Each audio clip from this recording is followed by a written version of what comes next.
I think particularly online, people tend to experience the worst of the sort of enemy community and the best of their own.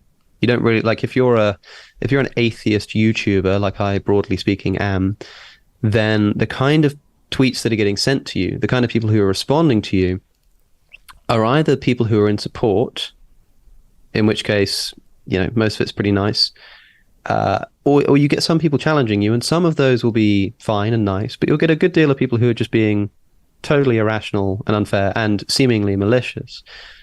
And the amount of sort of hate that you can get, it's unsurprising that you would develop the opinion that the other side, they're just full of hatred. You know, oh, these religious people, they're so hateful and they're so angry and they're so dogmatic.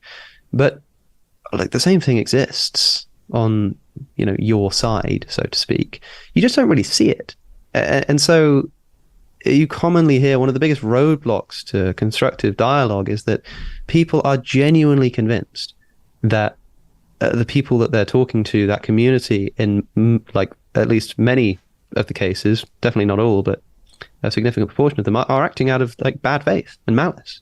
They say like, you're being intellectually dishonest, you're intentionally equivocating and misleading your audience, this kind of stuff.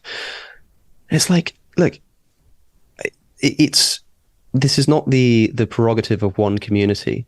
You just tend to sort of turn a blind eye, and it's probably a psychological fact that can't really be done away with. You just turn a blind eye to people doing it in your own community. And so you're bound to think that people who disagree with you are perhaps more malicious. But I have found that if you stop assuming malice, things just always get better, even if you have good reason to think that someone's acting out of malice. Like, there are certain circumstances where you have to accept that and you have to react accordingly. But, you know, if you pass someone on the street and they sort of barge past you, don't look where they're going, and they sort of shoulder check you or something, you could think like, well, that guy's an a-hole.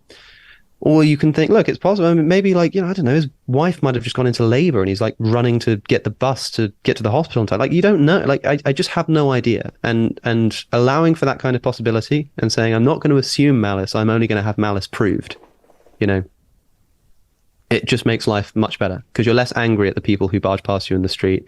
And you also are more forgiving to yourself when you accidentally act in those ways, you know, because you're always going to have those bad days. But that's what I would say. Like, don't assume malice, have the malice proved to you. Otherwise, assume that something's just going wrong that day.